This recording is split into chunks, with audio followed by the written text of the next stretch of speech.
Punctuation marks. आज के इस वीडियो को देखने के बाद आप इसे जिंदगी भर नहीं भूल पाएंगे, लेकिन ध्यान से वीडियो को देखिएगा, सिर से लेकर पैर तक पंक्चुएशन मार्क्स को हम पूरी तरह सीखने वाले हैं।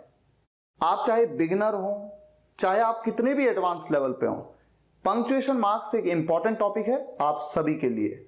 और गाइस, ये टॉपिक इतना आसान है ना कि 6th स्टैंडर्ड का कोई बच्चा भी इस टॉपिक को समझ सकता है। वीडियो को पूरा देखिएगा, मैं गारंटी से कहता हूं आप खुद ये महसूस करेंगे। तो आइए शुरुआत करते हैं। सबसे पहले देखिए कि इंग्लिश में कितने पंक्चुएशन मार्क्स हैं। फुल स्टॉप, जिसे आप पीरियड भी कहते हैं, ये देखिए चिन्ह फुल स्टॉप। क्वेश्चन मार्क यानी प्रश्नवाचक चिन्ह। एक्सक्लेमेशन मार्क, जिसे हिंदी में कहा जाता है विस्मयादि बोधक चिन्ह। कॉमा, जिसे कहा जाता है अल्प विराम। कोटेशन मार्क्स ऐसे होते हैं, देखिए कोटेशन मार्क्स को उद्धरण कहते हैं हिंदी में, लेकिन ज्यादा हिंदी में सीखने की जरूरत नहीं, क्योंकि आप इंग्लिश सीख रहे हैं ना, तो आपको इंग्लिश में पता होना चाहिए। कोलन, 2 डॉट्स होते हैं। सेमी कोलन, 1 डॉट नीचे कॉमा, इसे अर्धविराम कहते हैं। डैश, हाइफन, डैश थोड़ा लंबा है, हाइफन थोड़ा छोटा है, सब समझ में आएगा इस वीडियो में, सब क्लियर हो जाएगा। अपॉस्ट्रोफी, पैरेंथेसिस, जिसे आप राउंड ब्रैकेट्स भी कहते हैं। नंबर 12 ब्रेसेस, जिन्हें आप कर्ली ब्रैकेट्स भी कहते हैं। नंबर 13 ब्रैकेट्स, जिन्हें आप स्क्वायर ब्रैकेट्स भी कहते हैं। और नंबर 14 एलिप्सिस, एलिप्सिस, जैसे आपने कई सेंटेंसेस के एंड में देखा होगा 3 डॉट्स होते हैं ना, उससे सेंटेंस को एंड कर देते हैं। सब समझ में आने वाला है, बहुत ईजी है। इसमें सबसे इंपॉर्टेंट जो है ना, वो क्या है? सेमी कोलन, ये बहुत इंपॉर्टेंट है। और डैश और हाइफन के बीच का डिफरेंस भी इंपॉर्टेंट है। साथ ही साथ हाउ मेनी वंस और वंस अपोस्ट्रोफी के साथ कौन सा वाला सही है? ट्रिकी कॉन्सेप्ट है, सिंपल है लेकिन पता होना चाहिए। ये देखिए, double inverted commas, single inverted commas versus, क्या डिफरेंस है इन दोनों में? कब इसका यूज करें, कब उसका यूज करें? एम और ए डॉट एम डॉट, दोनों में से कौन सा सही है? अगर दोनों सही है तो क्यों सही है, दोनों गलत हैं तो क्यों गलत हैं, ये सब पता लगने वाला है। मिस्टर के बाद यहां पर डॉट, मिसेस के बाद डॉट, लगाना है नहीं लगाना है। ये एक देखिए सेंटेंस, ही सेड, उसने कहा, ही सेड, क्या कहा उसने? I have a pen. Dot पहले लगेगा, उसके बाद ये डबल इन्वर्टेड कॉमास यूज होगा, या फिर डॉट बाद में लगेगा। बहुत ही इंटरेस्टिंग कॉन्सेप्ट है। सेड के बाद आप अक्सर देखते हैं कॉमा का यूज होता है। अगर कोलन का यूज हुआ तो कोई डिफरेंस तो नहीं होगा, और अगर कुछ भी नहीं यूज किया तो कोई फर्क पड़ेगा क्या? इसके अलावा ये सेंटेंस है आपके सामने 3, सिंगल इन्वर्टेड कॉमास के साथ यूज करना पड़ेगा, डबल इन्वर्टेड कॉमास के साथ, या बिना इन्वर्टेड कॉमास के साथ। इंटरेस्टिंग कॉन्सेप्ट है। तो आइए शुरुआत करते हैं एक एक करके। सबसे पहले देखिए फुल स्टॉप, क्वेश्चन मार्क और एक्सक्लेमेशन मार्क। इन 3 पंक्चुएशन मार्क्स का यूज किसी भी सेंटेंस को, यानी किसी भी वाक्य को समाप्त करने के लिए किया जाता है, यानी कि to end a sentence, sentence को खत्म करने के लिए। तो जहां भी आप देखें इन तीनों में से किसी का भी यूज होता हुआ, इसका मतलब जो सेंटेंस है वो वहां पर फिनिश हो गया है। पहली बात तो ये। अब यहां पर आप देखते हैं आपके सामने 3 सेंटेंस लिखे हैं। सेंटेंस बिल्कुल सेम है, लेकिन उन तीनों के आगे जो पंक्चुएशन मार्क लगा है वो डिफरेंट है। पंक्चुएशन मार्क्स की मदद से हम ये बताते हैं कि उस सेंटेंस को बोले जाने का ना अंदाज क्या है। एग्जाम्पल देता हूं मैं आपको। मान लीजिए इस सेंटेंस की बात करें, he is going to America, वो अमेरिका जा रहा है। हिंदी में जरा बात करता हूं पहले मैं आपको। हिंदी में एक सेंटेंस में आपसे कहता हूं वो अमेरिका जा रहा है, यहां पर मैं आपको कुछ बता रहा हूं। अब इसी सेंटेंस को मैं अलग अलग अंदाज में देखो कैसे कह सकता हूं। मैं आपसे कहता हूं वो अमेरिका जा रहा है, वो अमेरिका जा रहा है, यहां पर मैं थोड़ा चौंकते हुए बता रहा हूं, है ना? सेंटेंस बिल्कुल सेम है, लेकिन थोड़ा चौंकते हुए बोला। और तीसरा तरीका क्या हो सकता है? वो अमेरिका जा रहा है, यहां पर मैं आपसे पूछ रहा हूं वो अमेरिका जा रहा है, और आप कहते हैं नहीं वो अमेरिका नहीं जा रहा है, वो कनाडा जा रहा है, या आप कहते हैं हाँ वो अमेरिका जा रहा है। तो एक ही सेंटेंस को जिस तरह से हिंदी में मैंने अलग अलग अंदाज में बयां किया, एक बार मैंने बताया, एक बार मैंने अपनी किसी फीलिंग को बयां किया, चौंकते हुए, खुशी में, दुख में, और एक तरफ मैंने प्रश्न पूछा।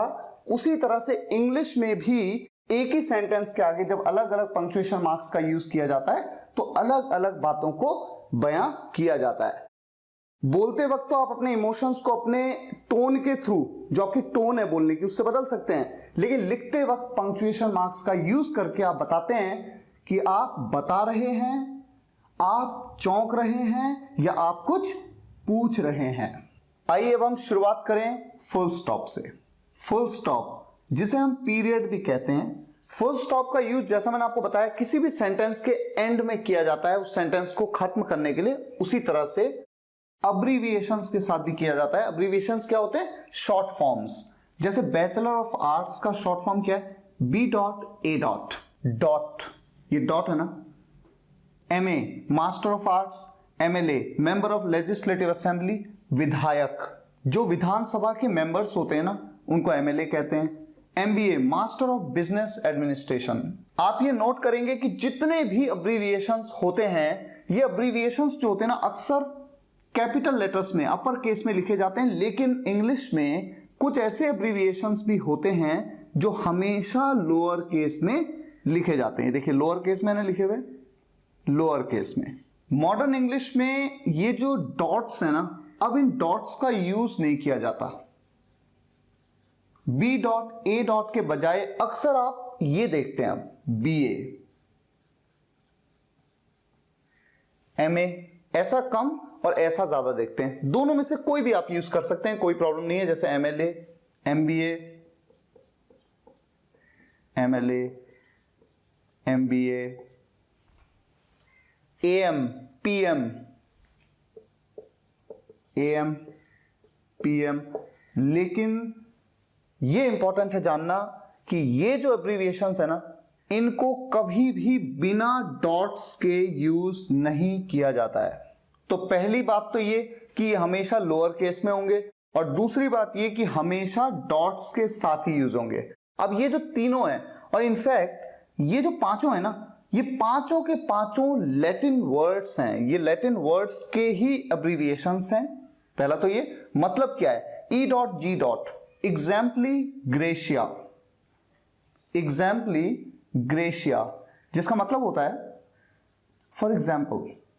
फॉर एग्जाम्पल मतलब उदाहरण के तौर पे ये। अभी मैं सेंटेंस आपको बताता हूं। इडेस्ट,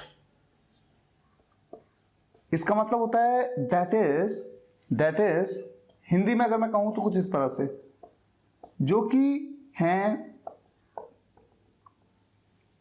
फॉर एग्जाम्पल का मतलब तो ये हुआ ना, उदाहरण के तौर पे, उदाहरणतः, शुद्ध हिंदी में इस तरह से। और ये क्या है? एटसेट्रा।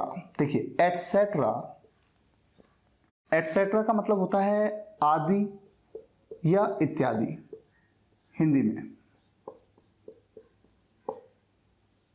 ये है।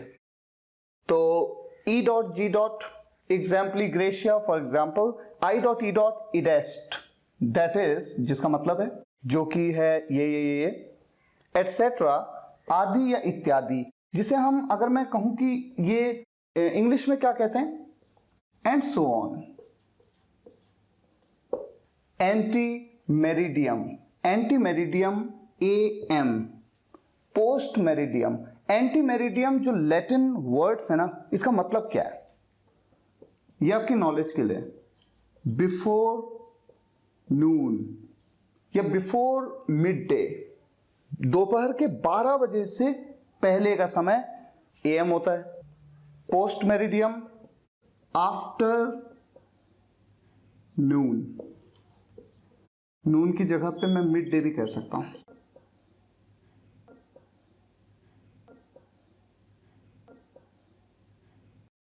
अच्छा, ये जो E डॉट G डॉट है ना, जब भी सेंटेंस के बीच में आएगा ना तो आपको बोलना इसको फॉर एग्जाम्पल है, लिखना भले ही ऐसे है E डॉट G डॉट। जैसे कि मैं आपसे कहूं I can go anywhere, I can go anywhere, for example Delhi, Mumbai, Kolkata, Chennai, etcetera, etcetera, आदि आदि, एंड सो ऑन, है ना। एंड सो ऑन भी कह सकता हूं, एटसेट्रा भी कह सकता हूं। तो I can go anywhere, for example this this this this. तो ये हो गया E डॉट G डॉट। और आई डॉट ई डॉट, माई नेबर्स, मेरे पड़ोसी, माई neighbours, that is Rahul, Rakesh and Mukesh. That is देखो बोल क्या रहा हूं, दैट इज लिखते वक्त तो I dot E dot, that is this are going to America. Simple. मेरे जो नेबर्स है ना, ये जो कि हैं ये कहां जा रहे हैं, अमेरिका जा रहे हैं। तो इस तरह से यूज करते हैं। तो आपने देखा फुल स्टॉप का यूज सेंटेंस के एंड में, उस सेंटेंस में जहां पर आप किसी को कुछ बता रहे हैं, और अब्रीविएशंस के साथ में भी यूज किया जाता है। अब हम बात करते हैं एक्सक्लेमेशन मार्क और क्वेश्चन मार्क की। क्वेश्चन मार्क, जिसे आप प्रश्नवाचक चिन्ह कहते हैं, use to ask a question, use किया जाता है क्वेश्चन पूछने के लिए। मुझे नहीं लगता कि आप में से किसी भी स्टूडेंट को कोई कंफ्यूजन होगा, किसी भी सेंटेंस में जहां पर कोई प्रश्न पूछा गया हो वहां पर क्वेश्चन मार्क यानी इंटेरोगेशन मार्क का यूज किया जाता है। अब बात करते हैं एक्सक्लेमेशन मार्क की। एक डंडा, उसके नीचे बिंदु, use to express sudden feelings, use किया जाता है किस लिए, व्यक्त करने के लिए अचानक उत्पन्न हुई भावनाओं को, जैसे खुशी को व्यक्त करने के लिए, दुख को व्यक्त करने के लिए, चौंक जाते हैं आप किसी चीज में, जैसा कि मैंने आपको बताया था। कुछ एग्जांपल्स आपके सामने हैं। किसी बच्चे को देखकर आप कहते हैं सो स्वीट, यानी बहुत प्यारा है, आपके मन में अचानक से उसके लिए बहुत सारा प्यार आया। एक्सक्लेमेशन मार्क का यूज करके लिखते वक्त इस तरह से आप व्यक्त करेंगे कि हाँ, यहां पर पता लग रहा है कि कुछ फीलिंग जनरेट हुई है। Get out of here, get out of here, गुस्से में आप कह रहे हैं, exclamation mark. Thank you so much, thank you so much, किसी ने आपके लिए कुछ ऐसा काम किया, आपको बहुत ज्यादा उसे धन्यवाद देने का मन कर रहा है, तो आप कहते हैं thank you so much. Wow, Sachin Tendulkar ने एक अच्छा शॉट मारा या धोनी ने एक अच्छा शॉट मारा और आप कहते हैं वाओ, तो आपकी फीलिंग ना एकदम से आपके दिल में बहुत ज्यादा खुशी वो फील आता है। अमेजिंग, अचानक से आपको एक टाइगर दिख जाता है, आप कहते हैं there is a tiger, there is a tiger. तो देखिए, अगर इस सेंटेंस में केवल डॉट फुल स्टॉप होता तो ये सिंपल सा सेंटेंस होता, देयर इज अ टाइगर, वहां एक टाइगर है। लेकिन जब आप कहते हैं देयर इज अ टाइगर, तो ये थोड़ा सा ना एक डर सचेत कर रहे हैं आप लोगों को, वो फीलिंग आ रही है। He is crazy for guitar, he is crazy for guitar, चौंकते हुए। ठीक है, तो ये है एक्सक्लेमेशन मार्क का यूज। जहां पर भी यूज होगा आपके दिल में अचानक उत्पन्न होने वाली भावनाओं को व्यक्त करने की बात होगी। अच्छा, फुल स्टॉप में जब मैं आपको बता रहा था ना, कुछ चीजें मिस कर गया था, उसको मैंने यहां पर लिख दिया। देखो, मैंने आपको बताया ऐसे लिखा जाता है, मैंने आपको ये भी बताया ऐसे लिखा जाता है, लेकिन ऐसे भी लिखा जाता है और ऐसे भी लिखा जाता है। ये चारों तरीके बिल्कुल सही हैं।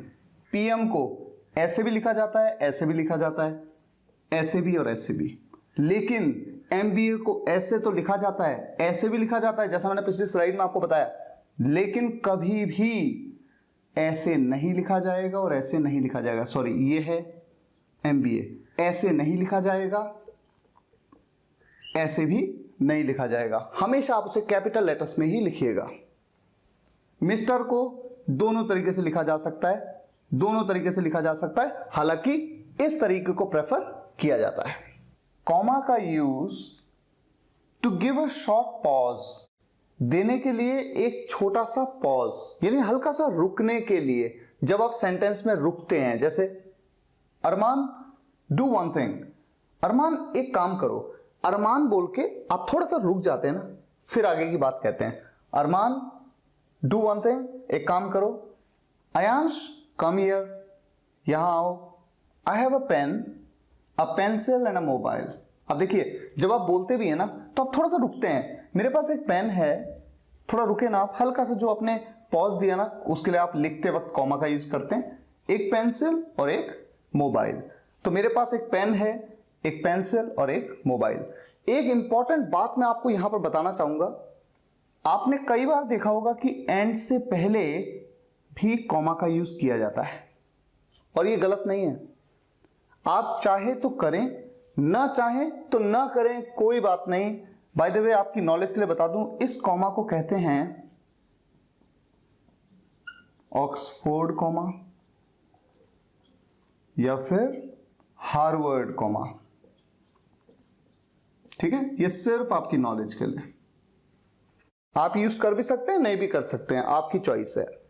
जब किसी सेंटेंस की शुरुआत आप यस या नो से करते हैं, जैसे yes I will go there, हाँ मैं वहां जाऊंगा, हाँ मैं वहां जाऊंगा, थोड़ा सा रुके ना आप, हल्का सा, उसके लिए तो कॉमा का यूज कर रहे हैं। No I will not go there, नहीं मैं वहां नहीं जाऊंगा।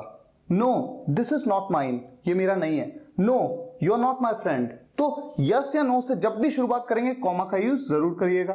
और दूसरा, कॉमा का यूज ना always after N introductory adverb, हमेशा इंट्रोडक्टरी एडवर्ब्स के बाद कॉमा का यूज होता ही होता है। इंट्रोडक्टरी एडवर्ब्स कौन से हैं? जैसे unfortunately, finally, nervously, suddenly, eventually, however, happily, जितने भी एडवर्ब्स हैं ना जिनसे सेंटेंस की शुरुआत होती है, उनके बाद कॉमा का यूज आप जरूर करा करिए। वैसे कॉमा कोई इतना डिफिकल्ट टॉपिक नहीं है, आप भी जानते हैं, बस जहां पर भी आपको थोड़ा सा बोलते वक्त हल्का रुकते हैं ना आप, वहां पर आप लिखते वक्त कॉमा का यूज करते हैं।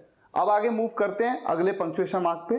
कोटेशन मार्क्स, जिन्हें हम स्पीच मार्क्स भी कह सकते हैं, जिन्हें हम इन्वर्टेड कॉमास भी कहते हैं। कैसे होते हैं ये?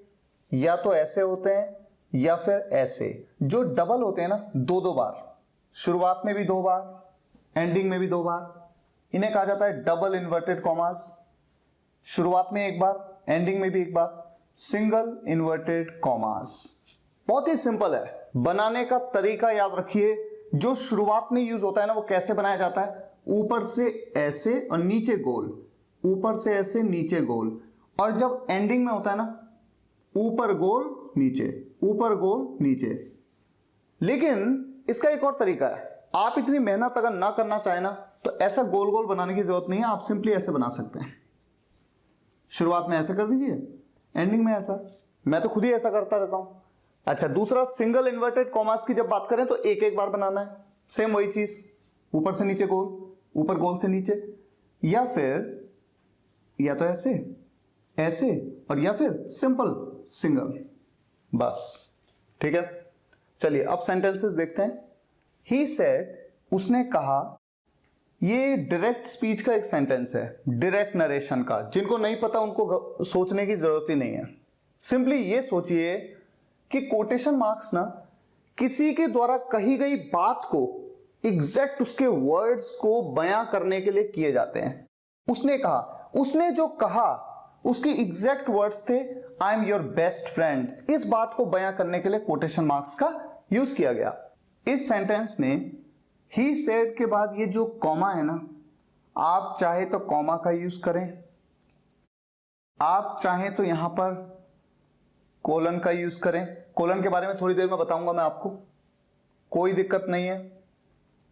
और कहते हैं कि आप चाहे तो यहां पर कुछ भी यूज ना करें तो कोई प्रॉब्लम नहीं है, लेकिन सबसे ज्यादा यूज कॉमा का किया जाता है। और साथ ही साथ फुल स्टॉप का यूज कोटेशन मार्क के अंदर या बाहर, दोनों जगह पर किया जा सकता है।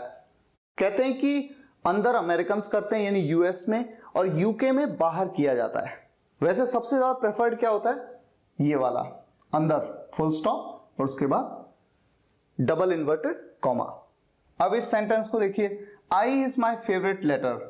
वैसे हम जानते हैं कि आई के साथ एम का यूज किया जाता है, लेकिन वो तब जब आई का मतलब होता है मैं। यहां पर मैं नहीं है, मतलब आई को तो सिर्फ एक लेटर है ना, आई है मेरा फेवरेट लेटर। जैसे यहां पर ए भी हो सकता था, ए मेरा फेवरेट लेटर है। किसी का फेवरेट लेटर ए होता है, किसी का बी होता है, किसी का सी होता है, वैसे मेरा आई है। यहां पर आई को आप डबल इन्वर्टेड कॉमास के साथ यूज कर सकते हैं, सिंगल इन्वर्टेड कॉमास के साथ भी यूज कर सकते हैं, और बिना इन्वर्टेड कॉमास के भी यूज करिएगा तो कोई प्रॉब्लम नहीं है, तीनों एक्सेप्टेबल हैं। हालांकि सिंगल इन्वर्टेड कॉमास के साथ प्रेफर किया जाता है यूज करना जब भी आप किसी लेटर की बात कर रहे हैं, किसी नंबर की बात कर रहे हैं। जैसे मान लीजिए मैं यहां पर कहता 5 is my favourite number, 5 number 5 is my favourite number, तो मैं आपको यह सलाह दूंगा कि हमेशा सिंगल इन्वर्टेड कॉमा का यूज किया कीजिए। इसी तरह से यहां पर भी देखिए, आई मिस यू, ये पूरा सेंटेंस है, देखिए फुल स्टॉप लगा है, ये पूरा सेंटेंस है। ये जो सेंटेंस है ना, है मेरा फेवरेट सेंटेंस। हाँ, लेकिन यहां पर आप बिना कोटेशन मार्क्स के सेंटेंस को नहीं बना सकते, क्योंकि आई मिस यू यहां पर फुल स्टॉप भी तो है। ये तो ऐसा लगेगा जैसे एक सेंटेंस ये, उसके बाद ये सेंटेंस है। तो यहां पर आप डबल इन्वर्टेड कॉमास या सिंगल इन्वर्टेड कॉमास किसी एक का यूज जरूर करिए। सेम वही चीज यहां पर भी है। यहां पर देखिए एक वर्ड आपको दिया गया है, आपसे कहा गया है कि स्ट्रेटेजिक, ये वर्ड है strategic, STRATEGIC is a difficult word to pronounce.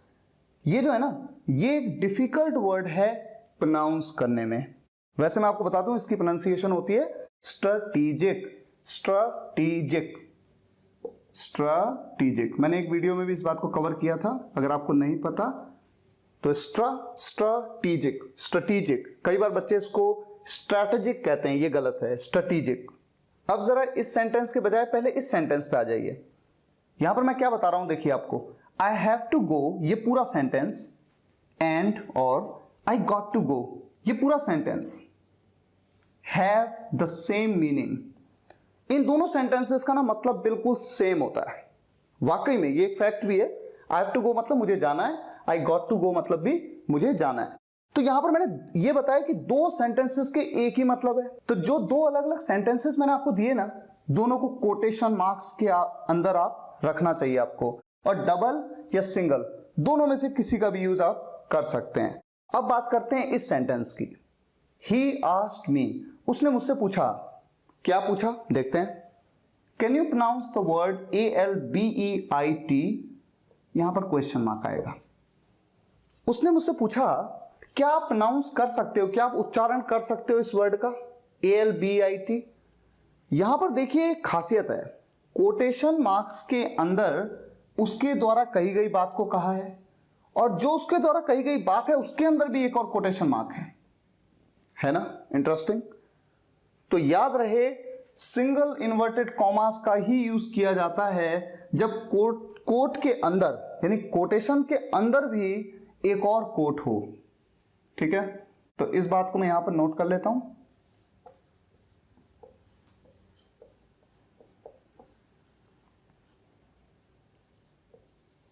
Coat with in coat, यानी किसी के द्वारा कही गई ये बात थी ना, उसके अंदर भी कोई बात ऐसी थी जिसको कोटेशन मार्क के अंदर रखना पड़ा। तो कौन सा कोटेशन मार्क यूज किया जाएगा, सिंगल इन्वर्टेड कॉमास। यहां पर आपको कुछ बहुत ही इंटरेस्टिंग सी बातें पता चली, जैसे कि यहां पर कॉमा की जगह पर आप कोलन का भी यूज कर सकते हैं, फुल स्टॉप का यूज कोटेशन मार्क के अंदर या बाहर दोनों जगह पे कर सकते हैं, और हमेशा ध्यान रहे कि सिंगल इन्वर्टेड कॉमास का ही यूज करेंगे जब कोट विद इन कोट हो, यानी कोटेशन के अंदर भी कोट हो, किसी बात को कोटेशन मार्क के अंदर रखने की जरूरत पड़े तो। कोलन, कोलन का यूज बहुत सिंपल है, 1 2 3, टू इंट्रोड्यूस अ कोटेशन, किसी कोटेशन को इंट्रोड्यूस करने के लिए। कोटेशन मतलब किसी के द्वारा कही गई बात को ना इंट्रोड्यूस करने के लिए। देखिए यहां पर किया गया ना, ये कोटेशन है, किसने कहा, मेरे पापा ने कहा, मेरे पापा कहते हैं, ये देखिए कोलन। मैंने पिछले स्लाइड में भी आपको बताया था, यहां पर कोलन की जगह पे आप कॉमा का यूज करते हैं अक्सर, कोलन का भी आप यूज कर सकते हैं, इसका यूज किया जाता है इस केस में। ठीक है, मेरे पापा कहते हैं नेवर हर्ट एनीवन, किसी को हर्ट मत करो। दूसरा, कोलन का use to enumerate a list, किसी लिस्ट को ना इन्यूमरेट करने के लिए। इन्यूमरेट का मतलब होता है एक एक करके बताने के लिए। जैसे इस एग्जांपल में, आई हैव मैनी थिंग्स, मेरे पास है कई चीजें। अब क्या है वो चीजें ना, उनकी पूरी लिस्ट बतानी है मुझे, तो मैंने कोलन लगाया। बुक्स, पेन्स, वन मोबाइल, और भी कुछ होता तो मैं बताता, ETC डॉट एटसेट्रा, आदि आदि। अब यहां पर जो चीजें मैंने बताई, वो चीजें हमेशा जो शुरू होंगी ना, वो लोअर केस से शुरू होंगी। ये आपको ध्यान रखना है, क्योंकि कॉमा के बाद वैसे भी लोअर केस का यूज किया जाता है ना। लेकिन जब हम इस तरह से सेंटेंस कहते हैं ना, what you need to do is, जैसे मैं आपको सलाह दे रहा हूं, आप मुझसे पूछते हैं कि सर इंग्लिश सीखने के लिए मैं क्या करूं, मैं आपसे कहता हूं what you need to do is, आपको क्या करना है ना, बताता हूं। ये बातें अब एक लिस्ट बता रहा हूं मैं आपको, कई चीजें बताऊंगा। Read English, read grammar rules, read का R बड़ा होना चाहिए क्योंकि ये पूरा एक फ्रेज है, इंडिपेंडेंट है। यहां पर वॉच में W बड़ा होना चाहिए, छोटा भी रखेंगे तो कोई प्रॉब्लम नहीं है, लेकिन बड़ा होना चाहिए। वॉच इंग्लिश मूवीज, ये हटा देता हूं क्योंकि ये यही सेंटेंस है ना। What you need to do is read grammar rules, watch English movies, और एक और तीसरी चीज क्या करनी है, तो पूरी लिस्ट बता रहा हूं मैं, इसीलिए तो कोलन का यूज किया हुआ है। Read my blogs at www.spokenenglish.guru etc. ठीक है, कई बार हम इस तरह से भी यूज करते हैं, there are 3 types of tenses. Tense जो होते हैं वो 3 टाइप के होते हैं। कौन कौन से हैं वो टाइप? लिस्ट बता रहे ना, इनमरेट कर रहे हैं। Number 1, number 2, number 3। Present tense, past tense, यहां पर जगह नहीं थी इसलिए मैंने इधर लिख दिया फ्यूचर टेंस। तो इस तरह से किसी कोटेशन की शुरुआत करने के लिए यानी उसको इंट्रोड्यूस करने के लिए और किसी लिस्ट को इन्यूमरेट करने यानी एक एक करके बताने के लिए कोलन का यूज किया जाता है। तीसरा पॉइंट है to mention the time and ratio. Simple.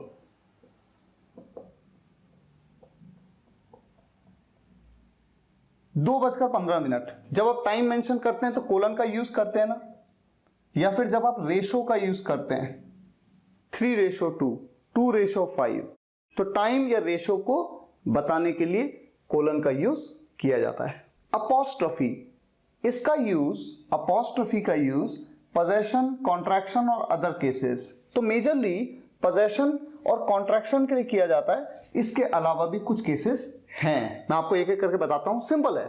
Possession का मतलब होता है ये मेरा है, वो तेरा है, वो तुम्हारा है, ये उसका है। मतलब जैसे ये मेरा पेन है, वो आपका मोबाइल है, वो उसका लैपटॉप है, तो किसका है वो, किससे बिलोंग करता है वो। एग्जाम्पल देखिए, रश्मि का पेन, रश्मि का, मेरे पापा के दोस्त का भाई, दोस्त का, पापा का, तो का के लिए इसका, उसका, इसका, उसका, इसके लिए देखिए अपोस्ट्रोफी का यूज कर रहे हैं ना।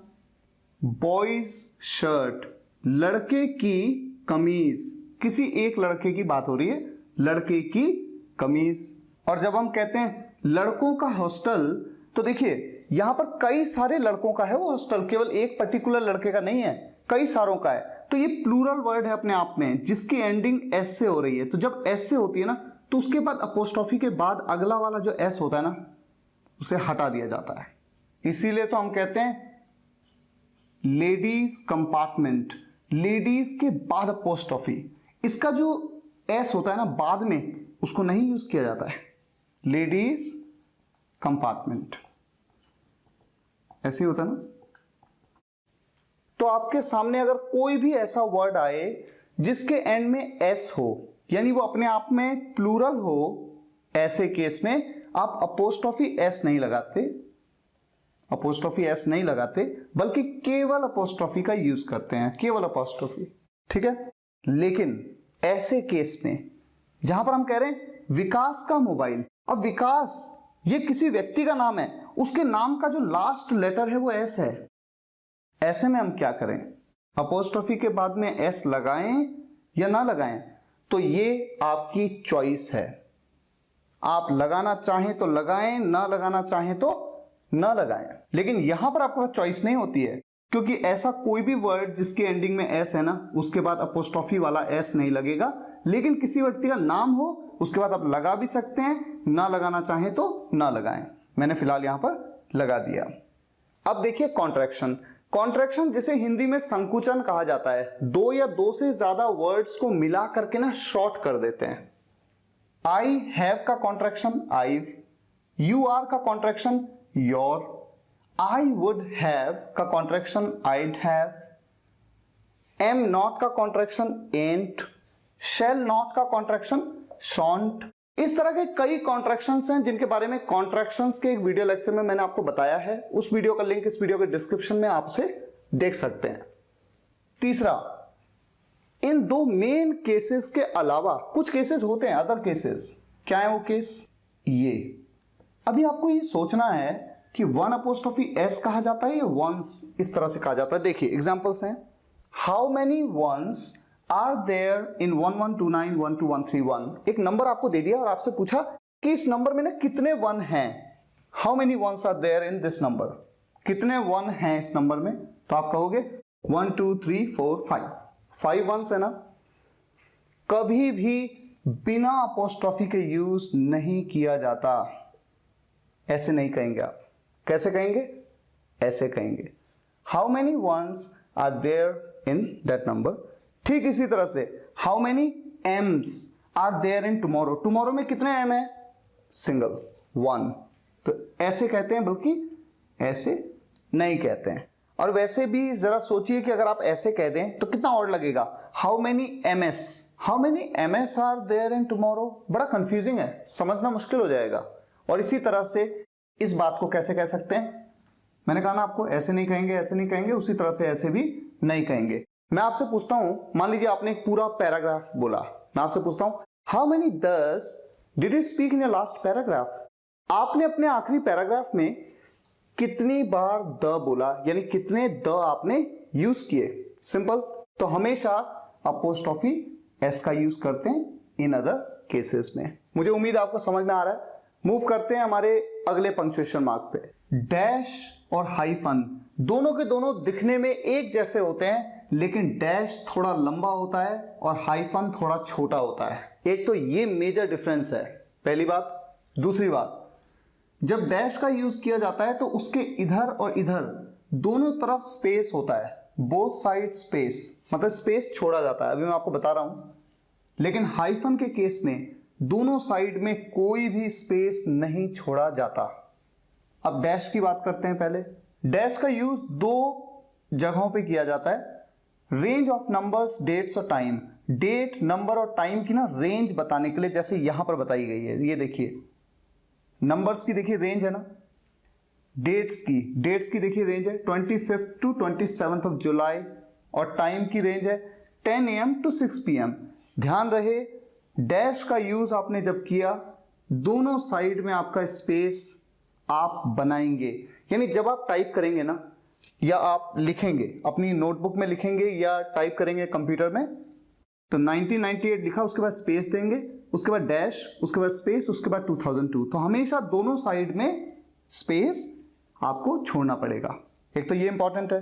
दूसरी चीज है कि डैश का use abrupt change of thought के लिए। एब्रप्ट यानी सडनली ना थॉट में बिल्कुल चेंज हो जाए, आप कुछ और बोल रहे थे कुछ और बोलने लग जाए। देखिए कैसे, he was my best friend, वो मेरा बेस्ट फ्रेंड था, we used to play together, हम साथ साथ खेलते थे। सेंटेंस चल रहे थे अपनी जगह पे, लेकिन अचानक से मेरे मन में आया कि अरे मैं ये क्यों बता रहा हूं, एकदम से ब्रेक किया मैंने सेंटेंस को, तुरंत एब्रप्ट चेंज ऑफ थॉट, एकदम से मेरा दिमाग घूमा, मैं जो बता रहा था उसको छोड़ा, ब्रेक किया, तुरंत ब्रेक किया। तो ब्रेक करने के लिए डैश का यूज किया, और उसके बाद मैंने क्या कहा, देखिए, या तो मैंने आपसे कहा या फिर मैंने अपने मन ही मन में कहा, but why am I telling you this, तो ये एब्रप्ट चेंज ऑफ थॉट का एक एग्जाम्पल है। आप निश्चिंत रहिए, जब मैं पंक्चुएशन मार्क्स पे ब्लॉग लिखूंगा ना अपनी वेबसाइट पे, मैं आपको लिंक शेयर करूंगा कम्युनिटी में, उसमें मैं इस तरह के कुछ और एग्जांपल्स को लिखूंगा, ताकि आपको एक क्लियर कट आइडिया हो पाए कि एब्रप्ट चेंज ऑफ थॉट के क्या अलग अलग सिनेरियोज हो सकते हैं, या क्या अलग अलग सेंटेंसेस हो सकते हैं। अब बात करते हैं हाइफन की। हाइफन का यूज किस लिए किया जाता है? जॉइन टू और मोर वर्ड्स, दो या दो से अधिक शब्दों को ना जोड़ने के लिए। आपने अक्सर ऐसे वर्ड्स देखे होंगे, sister in law, she is my sister in law, self made person, I am a self made man, he is a well behaved boy, जिसका बिहेव अच्छा होता है ना उसे वेल बिहेव्ड कहते हैं। एक एडजेक्टिव बन गया ना, कंपाउंड एडजेक्टिव है, दो वर्ड से या दो से ज्यादा वर्ड से मिलकर के बना, और हाइफन का यूज हुआ। मैंने आपसे क्या कहा, हाइफन में कोई स्पेस नहीं होना चाहिए, ना इधर ना इधर, बिल्कुल चिपक के आएंगे वर्ड पूरी तरह से। He is a part time worker, she is a well known actress, only non smokers are allowed here. तो इनके साथ में हाइफन का यूज। तो अगर किसी सेंटेंस में इस तरह से रेंज दी गई और आपसे कोई पूछे कि ये क्या है, तो आप कहते हैं कि ये डैश है। लेकिन कोई आपसे किसी सेंटेंस के बीच में इस तरह का कोई कंपाउंड एडजेक्टिव दिया गया हो और आपसे पूछे कि ये क्या है, तो ये डैश नहीं है, ये क्या है, हाइफन है। अब हम मूव करते हैं हमारे बहुत ही इंपॉर्टेंट पंक्चुएशन मार्क पे, जो कि है सेमी कोलन। एक डॉट, उसके नीचे कॉमा। रोल इसका काफी हद तक कॉमा जैसा ही होता है, यानी सेंटेंस में ना पॉज देता है, थोड़ा सा रोकता है। एक एक करके जब इन सभी सेंटेंसेस को आप समझ लेंगे, उसके बाद आपको लगेगा कि सेमीकोलन कोई ज्यादा डिफिकल्ट नहीं है। Sentence number 1, I called him, मैंने उसे कॉल किया ऑन 25th मंडे, कॉमा, थोड़ा रुकूंगा, 28th थोड़ा रुकूंगा, Thursday, 30th, Saturday and so on. ऐसा लग रहा है कि मैंने उसको ना 6 अलग अलग दिनों में कॉल किया। एक ये, एक ये, एक ये, एक ये, एक ये और एक ये। जबकि हकीकत ऐसी नहीं है। हकीकत में ना मैंने उसे केवल 3 बार कॉल किया। 25th को कॉल किया जिस दिन मंडे था, 28th को कॉल किया जिस दिन थर्सडे था, और 30th को कॉल किया जिस दिन सैटरडे था। तो ऐसे में आप इनको अलग अलग कैसे बताएं? अलग अलग, इसके लिए आपको क्या करना होगा? सेमीकोलन, सेमीकोलन और सेमीकोलन। एंड से पहले यूज कर भी सकते हैं, नहीं भी कर सकते हैं, ये बात तो कॉमा में भी मैं बता चुका हूं आपको। सेम वही चीज यहां पर अप्लाई होती है। अब जब मैं कहता हूं I called him on 25th Monday, 28th Thursday, 30th Saturday and so on, इसका मतलब 3 दिन कॉल किया। 25th को किया जिस दिन मंडे था, 28th को किया जिस दिन थर्सडे था, और 30th को किया जब सैटरडे था। तो आपने देखा कि बार बार कॉमा ने कंफ्यूज कर दिया कि एक्चुअल में कितनी बार किया। तो जब हमने सेमीकोलन का यूज कर लिया ना बीच में, तो ये क्लियर हो गया कि इवेंट 3 थे ना कि 6। तो एक तो तरीका ये है, प्रैक्टिस से समझ में आता जाता है। अब जरा इस सेंटेंस पे नजर डालिए। सेंटेंस क्या है? He has money and property, उसके पास पैसा और प्रॉपर्टी है। थोड़ा रुके, लेकिन he needs gold as well, उसे सोने की भी जरूरत है। सोना, सोना चाहिए उसे, गोल्ड चाहिए उसको। ये सेंटेंस बिल्कुल सही है क्योंकि एक जगह पे पॉज दिया, एक जगह पे रुके और आगे की बात कही। ये कंजंक्शन है, ये दूसरा क्लॉज है और ये पहला क्लॉज है। दोनों क्लॉजेस में 2 अलग अलग क्लॉज हैं। दोनों क्लॉज में कहीं पे भी कॉमा नहीं है। यहां से यहां तक कोई कॉमा नहीं है, यहां से यहां तक कोई कॉमा नहीं है। लेकिन अगर कॉमा हो तो क्या करेंगे, ये यहां पर देखिए। ही has money, property and gold, उसके पास पैसा, थोड़ा रुके, प्रॉपर्टी और सोना है, लेकिन उसे और चाहिए। He needs more. अब ऐसे में ये जो पहला क्लॉज है ना, इसमें ऑलरेडी कॉमा है। अब जब इस क्लॉज को दूसरे क्लॉज के साथ कंजंक्शन से अटैच करेंगे, जोड़ेंगे, ऐसे में ये जो कॉमा है ना सेमीकोलन में बदल जाएगा। तो जब आप कहते हैं ही has money, property and gold but he needs more, बोलते वक्त तो पता नहीं चलता, लेकिन लिखते वक्त आपको इस चीज का ध्यान रखना है कि अलग अलग क्लॉजेस में अगर ऑलरेडी कॉमा है ना, तो ऐसे में आपको सेमीकोलन में चेंज कर देना है। ये सेंटेंस सही था, लेकिन ये सेंटेंस अब सही हुआ है। इसी तरह से यहां पर देखिए, I like his personality, attitude, way of talking etcetera, but I don't like his anger, मुझे ना उसका एंगर पसंद नहीं है। तो एक तरफ तो आप ये कह रहे थे कि क्या पसंद है, ये क्लॉज था, और दूसरी तरफ ये दूसरा क्लॉज है कि आपको क्या पसंद नहीं है। ऐसे में जब आपको दिख रहा है कि यहां पर कॉमा का यूज हो रहा है, तो आप जब दूसरे क्लॉज की तरफ मूव करेंगे ना, सेमीकोलन का यूज कर लेंगे। सेम इसी तर्ज पे। अच्छा, अब जरा इस सेंटेंस को देखते हैं। राहुल उसका दोस्त है, Rahul is his friend, Ravi is his brother, Ravi उसका भाई है। इन दोनों सेंटेंस को एक बनाना है। हिंदी में भी जब हम कहते हैं ना, तो हम ऐसा नहीं कहते कि इतना लंबा नहीं कहते हम कि राहुल उसका दोस्त है, रवि उसका भाई है, ऐसे नहीं। हम क्या कहते हैं, राहुल उसका दोस्त है, रवि भाई। देखिए, रवि भाई, बस इतना। तो इस बात को ना यहां पर भी कह सकते हैं हम, Rahul is his friend, Ravi brother, simple. और तब चूंकि 2 सेंटेंस एक बनाएंगे ना, सेमीकोलन का यूज, क्योंकि ये अलग है, ये अलग है। यहां पर देखिए कॉमा ऑलरेडी है। अब देखिए सेंटेंस क्या बना, राहुल उसका दोस्त है, रवि भाई। क्लियर हो गया? उन 2 सेंटेंसेस को एक बना दिया। इसी तरह से इस सेंटेंस को, वो एक अमेरिकन है, वो एक अमेरिकन है, और वो एक इंडियन है। वो लड़का है, वो लड़की है, लड़की है, लड़का है। तो हम इतना लंबा थोड़ी कहते हैं। हम कैसे कहते हैं, वो एक अमेरिकन है, वो इंडियन, बस इतना कहते हैं ना। ये थोड़ी कि वो एक इंडियन है, पूरा थोड़ी बोलते हैं। हम क्या कहते हैं, वो एक अमेरिकन है, वो इंडियन। तो इस बात को यहां पर भी कह सकते हैं एक ही सेंटेंस में। He is an American, semicolon किया, एस। उस समय तो सेंटेंस नया स्टार्ट हो रहा था इसलिए वो था, लेकिन अब ये छोटा आएगा ना लोअर केस में। शी खत्म हो गया। She Indian. बस आप एक हफ्ता वेट करिए, पंक्चुएशन मार्क्स पे जो मैं ब्लॉग लिखने वाला हूं ना, उसका लिंक इस वीडियो के डिस्क्रिप्शन और कमेंट्स में दूंगा। साथ ही साथ यूट्यूब के कम्युनिटी में शेयर करूंगा। उस आर्टिकल को आप पूरा पढ़िएगा। बहुत सारे एग्जांपल्स वहां पे लेकर आऊंगा मैं अलग अलग पंक्चुएशन मार्क्स के, आपको बहुत ज्यादा क्लैरिटी होगी। चलिए अब मूव करते हैं हमारे अगले पंक्चुएशन मार्क पे।